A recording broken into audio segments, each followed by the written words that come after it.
not simply to misinform, but sometimes it is to manipulate our thinking, the actions, to serve somebody else's agenda. If these youths are vulnerable, I believe they will be vulnerable to misinformation, Mr. Speaker. Mr. Speaker, modesty aside, summa cum laude po ako, hindi ako bobo. Mr. Speaker, insulto sa kabataan na ang turing ng AFP sa ganitong mga topics ay para sa recruitment.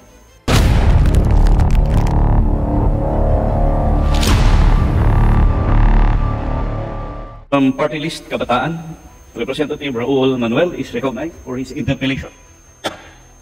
Thank you, Mr. Speaker. Would the sponsor yield to many questions? Yes, Mr. Speaker. Thank you, Mr. Speaker. Una pong topic ay ang pagdukot sa binabansagang Orion 2. Sila po ay sina Jed at Junila, dalawang kabataang kababaihan.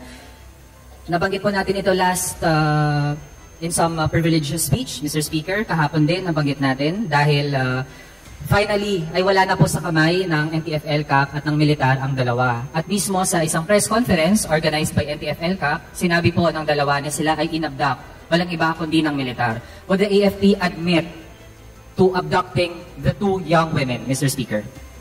No, Mr. Speaker, and the AFP plans to file perjury cases or charges against the two, Mr. Speaker. Mr. Speaker, we are so shocked with that kind of response from the AFP. Ano po ang batayan na sampahan ng kaso ang dalawang matapang na kababaihan na inabduct na nga nila at illegal na dinetain sa military camp? Hindi natin alam kung anong tipo ng panlilinlang yung ginawa sa kanila or coercion para mapuwersa sila na pumirma sa affidavit. At ngayon, na matapang nilang isiniwalat ang nangyari sa kanila, Mr. Speaker, sila pa ang sasampahan ng perjury. Ano po ang komento doon ng ating sponsor? Mr. Speaker, there are witnesses who were there during the signing of said affidavit. Not only of voluntary surrender, as well as the signing of said affidavit. The PAO lawyers were there.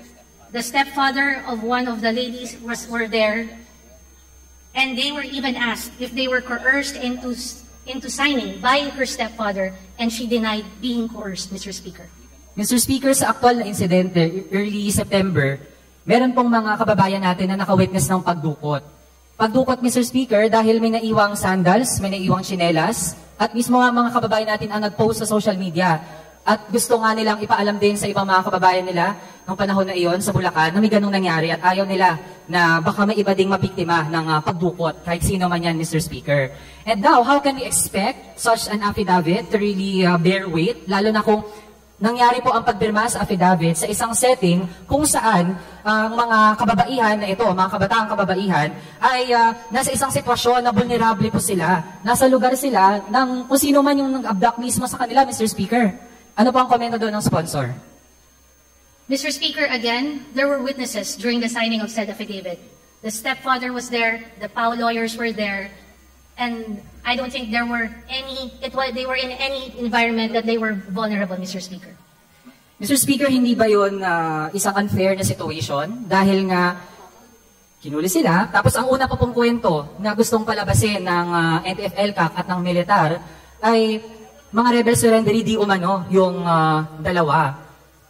Tapos, Mr. Speaker, all this time na hinahanap natin yung dalawang kabataang kababaihan, nandun pala sila sa kamay ng militar. Tapos, ang gustong palitawin ngayon ay all this time, voluntary po at walang nangyaring undue na impluensya doon sa dalawa.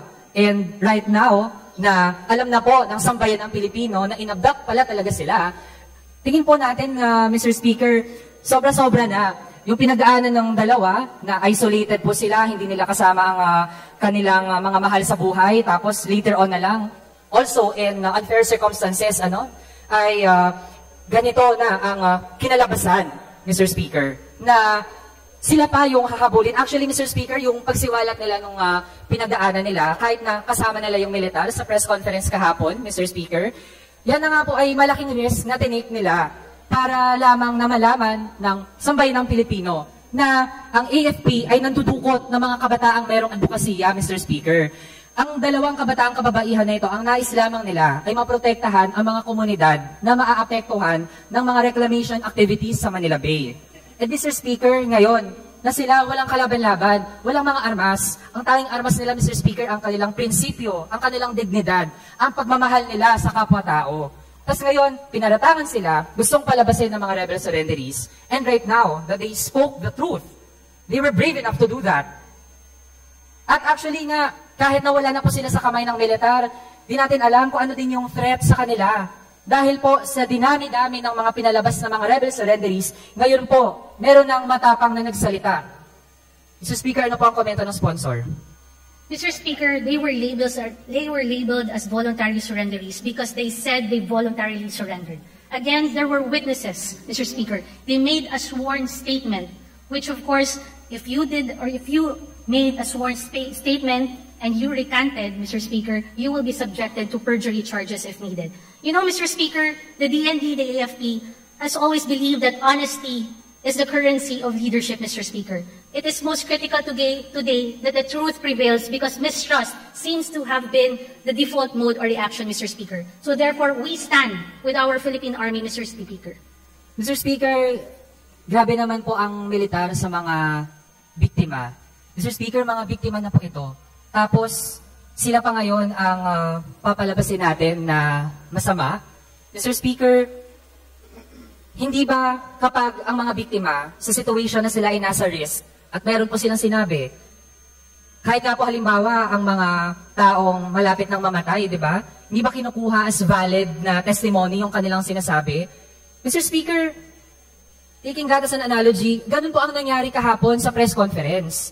Kung wala pong mali, Mr. Speaker, bakit tinake down ng NTF-ELCAC ang video ng press conference right after na nag-admit ang dalawang kababaihan na inabduct sila ng militar? Ano po ang paliwanag? Bakit tinake down ang video ng press conference na live na nangyayari?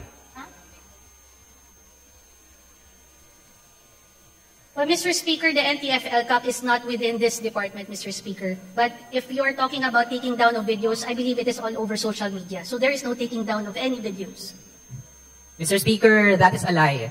Mr. Speaker, marami pong nag-abang sa press conference dahil nga gusto nilang malaman mula mismo sa bibig ng dalawa kung ano ang kanilang sasabihin. Kung sila ay bibigay doon sa label sa kanila ng NTF-ELCAC na sila ay mga rebel surrenderies o sasabihin nila ang katotohanan. And they chose the second, Mr. Speaker. At marami pong nakakita na nasa social media ang press conference at kailangan din po itong masagot ng ating sponsor, Mr. Speaker, kasi katabi po, literally, katabi ng dalawa ay isang military personnel na nung nagsasalita na po ang ating mga kapwa-kabataan na sila ay inabduct. Sinubukan pa po ng militar na gumawa pa ng panibagong kwento na okay, kung inabduct kayo, baka ibang tao yung nag-abduct. Pero, Mr. Speaker, galing mismo sa dalawang kababaihan, wala pong iba, kundi militar yung nag-abduct sa kanila. At matapos po nilang sabihin yon, tinake down ang live stream ng press conference. Kaya Mr. Speaker, malinaw na merong tinatago dito ang militar natin. Kasapakat ang NTF-ELCAC. Mr. Speaker, the DND or the AFP was not the one who made the press conference. So it is a Pero lie. sila po ang It is not nag-abduct, correct to Mr. say that Speaker. we are lying, that we did not take down the video because we have not taken down any video, Mr. Speaker. The AFP, the DND was not the one who organized said press conference, Mr. Speaker. Yeah, hindi po sila ang nag-organize ng press conference, Mr. Speaker, dahil ang kanilang pinagkakaabalahan na po ay paano nila pagtatakpan ang ginawa nilang abduction doon sa dalawang kabataang kababaihan na ang meron lamang sila ay ang advokasya nila na ipagtanggol ang mga fisherfolk communities, ang mga mahihirap na mga komunidad na apektado ng reclamation sa Manila Bay. Mr. Speaker, the department continues to deny any alleged abduction or harassment, Mr. Speaker, because of the presence of several witnesses, Mr. Speaker. Mr. Speaker, again, unfair po ang sitwasyon kung saan napuwersa na pumirma doon sa affidavit ang dalawa. At ano ang masasabi ninyo sa sinabi ni Raul Manuel, pinagmamayabang niya na siya ay isang summa cum laude at hindi siya bobo? Huwag kalimutan mag-iwan ng komento para malaman ko kung saan nakarating ang video kong ito.